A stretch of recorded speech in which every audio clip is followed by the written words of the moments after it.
जय श्री राम। आज के इस वीडियो में हम जानेंगे पितृदोष के बारे में। बहुत सारे लोग पितृदोष को लेकर के कंफ्यूज रहते हैं, भ्रमित रहते हैं कि आखिर पितृदोष क्या है। कुछ लोगों का मानना है कि यह ज्योतिष से संबंधित है और कुंडली में दिखता है। वहीं कुछ लोग कहते हैं कि यह सिर्फ और सिर्फ श्राद्ध एवं तर्पण तक सीमित है। लेकिन सच्चाई क्या है? सच्चाई यह है कि पितृदोष आपके जीवन के हर एस्पेक्ट, चाहे वह आपका घर परिवार हो, चाहे वह आपके घर परिवार की शांति हो, चाहे वह आपका विवाह हो, आपकी संतान हो, चाहे आपका स्वास्थ्य हो, चाहे व्यापार हो, चाहे करियर हो, जीवन के ऑलमोस्ट ऑल एस्पेक्ट्स को प्रभावित करने की जो क्षमता है वो पितृदोष रखता है। आज के इस विस्तृत वीडियो में हम जानेंगे कि पितृदोष क्या होता है, पितृदोष के क्या लक्षण होते हैं, पितृदोष को कुंडली में कैसे देखा जा सकता है और सबसे महत्वपूर्ण, इससे मुक्ति के उपाय क्या क्या हैं। तो बने रहिए इस वीडियो में मेरे साथ। चलिए अपने पितरों का नाम लेकर के इस वीडियो को आगे बढ़ाते हैं। चलिए सबसे पहले जानते हैं कि पितृदोष क्या है। पितृ यानी हमारे पूर्वज। जब पितरों को उचित सम्मान, श्राद्ध और तर्पण नहीं मिलता है तो वे असंतुष्ट हो जाते हैं और उनकी असंतुष्टि ही पितृदोष कहलाती है।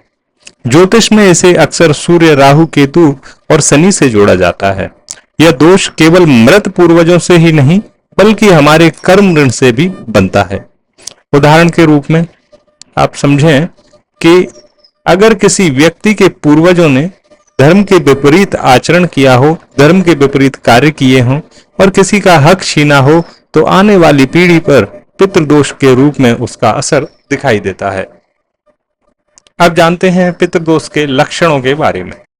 तो घर में बार बार अशांति रहना, संतान सुख में बाधा या संतान का आज्ञाकारी ना होना, विवाह में बार बार रुकावटें आना, नौकरी और करियर में अचानक से अवरोध उत्पन्न होना, पैतृक संपत्ति से लाभ नहीं मिल पाना, अचानक दुर्घटनाएं और बीमारियां होना, परिवार की वंश परंपरा का टूट जाना, बार बार घर में कर्ज और आर्थिक संकट का होना, यह सारे के सारे लक्षण पितृदोष के लक्षण हैं। क्या आपके जीवन में भी बार बार यह समस्याएं आती हैं? अगर हाँ तो हो सकता है इसके पीछे पितृदोष हो। अब हम बात करते हैं ज्योतिष के द्वारा आपकी कुंडली में पितृदोष को कैसे जाना जा सकता है, पहचाना जा सकता है। पहला है नवम भाव। नवम भाव पितृ एवं भाग्य का कारक होता है। यहाँ पे राहु, केतु या शनि का आ जाना पितृदोष का कारण बनता है। अगर आपके नवम भाव में राहु, केतु या शनि बैठे हुए हैं तो आपकी कुंडली में पितृदोष है। अगर सूर्य नीच के हैं और पाप ग्रहों से पीड़ित हैं तो आपकी कुंडली में पितृदोष उपस्थित है और यह एक बहुत बड़ा कारण है पितृदोष होने का। दूसरा एवं पंचम भाव वंश एवं संतान का भाव है। इन पर पाप ग्रहों का प्रभाव पितृदोष उत्पन्न करता है। अष्टम भाव पूर्वजों के कर्मों का घर है। यहाँ पर राहु केतु होने पर पितृदोष माना जाता है। मान लीजिए किसी कुंडली में नवम भाव में राहु बैठा है और सूर्य भी कमजोर है तो यह एक क्लियर संकेत है कि उस जातक को पितृदोष है। अब हम बात करते हैं पितृदोष से जीवन में आने वाली बाधाएं। विवाह में रुकावट, संतानहीनता, घर में लगातार रोगों का होना, पैतृक संपत्ति का नष्ट हो जाना, पिता से संबंध खराब हो जाना, वंश वृद्धि में बाधा उत्पन्न होना और अचानक कोर्ट कचहरी या झगड़े होना। अब सबसे महत्वपूर्ण बात करते हैं कि पितृदोष निवारण के क्या उपाय हैं, कैसे हम पितृदोष को दूर कर सकते हैं, पितृदोष से मुक्ति प्राप्त कर सकते हैं। तो सबसे पहले हम बात करते हैं ज्योतिषीय उपायों की। यहाँ पे मैं आपको 5 ज्योतिषीय उपाय बता रहा हूं जिनसे पितृदोष को दूर किया जा सकता है। पहला, तर्पण और श्राद्ध। अमावस्या और पितृपक्ष में पितरों को जल, तिल, अन्न अर्पित करें। दूसरा उपाय है सूर्य उपासना। रोज सुबह सूर्य को जल चढ़ाएं और पितरों के मंत्र का जाप करें। तीसरा उपाय है गाय को आहार। रोज 1 रोटी गाय को दें और 1 रोटी कुत्ते को भी दें।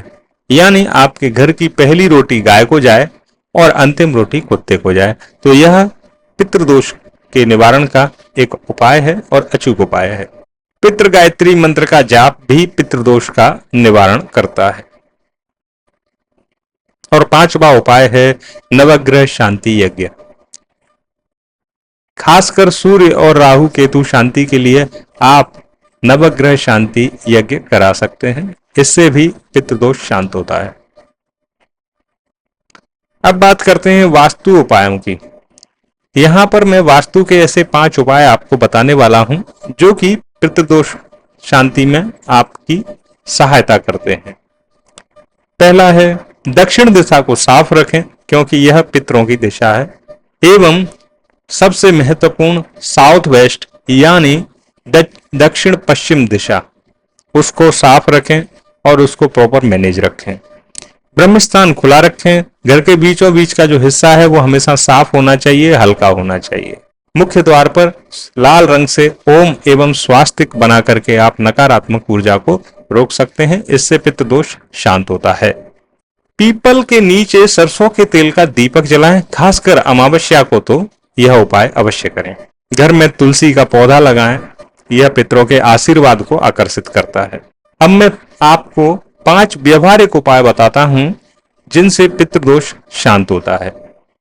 अपने वृद्ध माता पिता की सेवा करें, गरीबों को भोजन कराएं, अनाथ बच्चों की मदद करें, अन्न और जल का दान करें और श्राद्ध पक्ष में विशेष रूप से पितरों का स्मरण करें। यह 5 व्यवहारिक उपाय आपको पितृदोष से मुक्ति दिला सकते हैं। पितृदोष कोई डरने या डराने वाली चीज नहीं है, यह एक संकेत मात्र है कि हमें अपने पितरों का सम्मान करना है और उनके जो अधूरे कर्म हैं उनको पूरा करना है। अगर आप अपने पितरों को प्रसन्न रखते हैं तो जीवन की हर कठिनाई आसान हो जाती है। तो ठीक है जी, आज के लिए इतना ही। आशा करता हूं आपको यह जानकारी पसंद आई होगी। जय श्री राम।